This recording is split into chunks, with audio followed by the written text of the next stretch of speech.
You ever catch someone breaking into your house with a smile?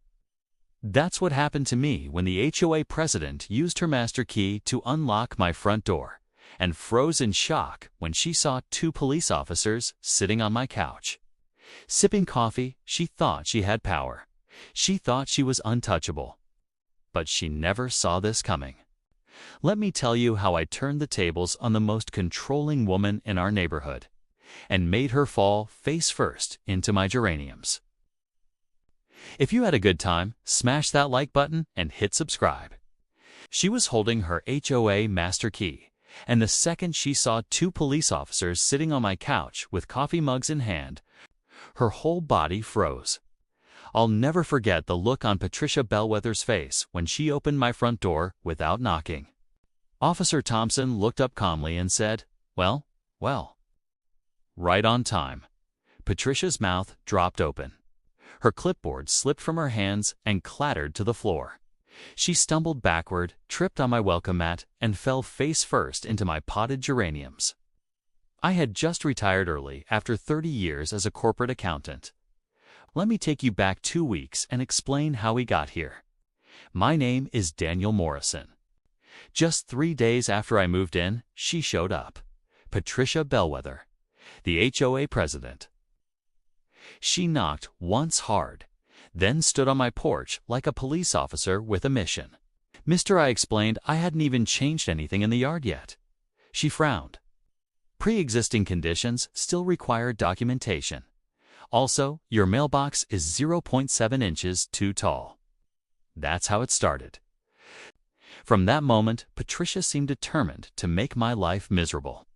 She showed up often, pointing out tiny issues. My grass was too long by ½ an inch. My garden hose was wrapped the wrong way. My curtains were too beige and created, in her words, a disruptive neutral zone. When I calmly said I wouldn't change my curtains, she leaned in close and hissed, "The HOA has ways of dealing with troublemakers." Things escalated fast. She parked across the street, watching my house with a camera lens. She spread rumors at HOA meetings that I was receiving suspicious packages. She even complained about the font on my house numbers, calling it aggressively modern. But the last straw was the bird feeder. One Saturday at 7 a.m., she was banging on my door. "Unauthorized wildlife attractant," she yelled. I pointed out that bird feeders weren't banned. "They are now," she shouted. "Emergency amendment passed last night." That's when I knew I had to fight back. The video was blurry, but the person looked a lot like Patricia, and they were wearing a stiff blazer just like hers. "So I installed visible legal security cameras around my home," he told me. "We've had complaints about her before. Patricia didn't like that, not one bit." At the next HOA meeting, she accused me of spying on the neighborhood. I stood up and calmly explained the cameras only showed my property. That's when sweet 78-year-old Gladys Palmer raised her hand. "Didn't you put cameras on the community mailbox last year, Patricia?" Silence. Patricia blinked, mouth open, but had no answer. That was the moment I knew. She'd go even further. Soon after, I noticed strange things. I'd drive down the street, park, then sneak back into the house through the alley, quietly, watching. My trash cans were in different spots. My doormat was moved. One day, my backyard gate was open. That morning, I had called Officer Thompson, told him my plan, and he and Officer Rodriguez came through the back door earlier. They were waiting with me, sipping coffee and eating donuts from the bakery down the street. Kai checked the footage. I filed a police report. Officer Thompson looked concerned. Checked for curtain violations. Possible unapproved renovations. "She's not allowed to use that master key unless there's a real emergency." "Ma'am, measuring curtains is not an emergency." He advised me to change my locks and gave me his card. "Call me directly if this gets worse." She dropped her clipboard. It did.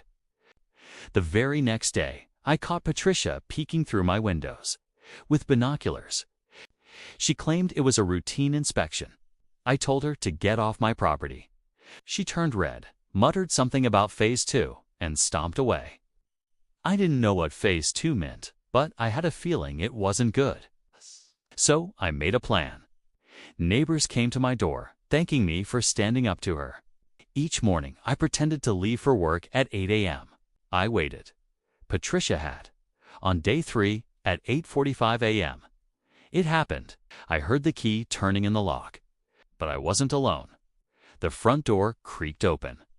Patricia walked in, muttering to herself. She didn't even notice us until she looked up. Her face went pale. Officer Thompson stood slowly. "Patricia Bellwether, you're under arrest for trespassing, breaking and entering, and violating Texas Penal Code 30.05. She collapsed onto the floor, gasping about emergency inspections and property value. Officer Rodriguez just shook his head.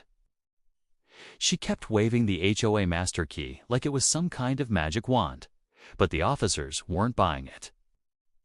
Within hours, the footage of her breaking in was sent to the police and the HOA board. Word spread fast. Gladys brought me an apple pie and said, "I've been waiting 5 years for someone to stop that woman."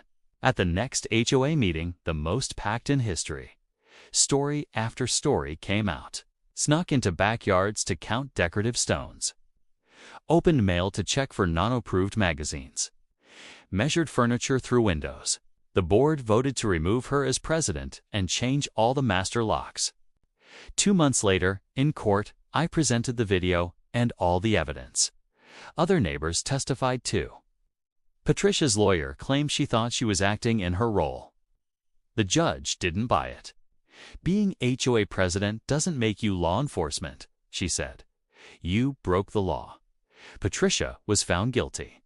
Her sentence: 2 years probation, 300 hours of community service, $5,000 in fines, banned from serving on any HOA board in the state. As the sentence was read, Patricia turned to me and whispered, "I was just trying to protect property values." The judge replied, "You didn't protect anything but your own ego." If you enjoyed this video, give it a thumbs up and subscribe for more.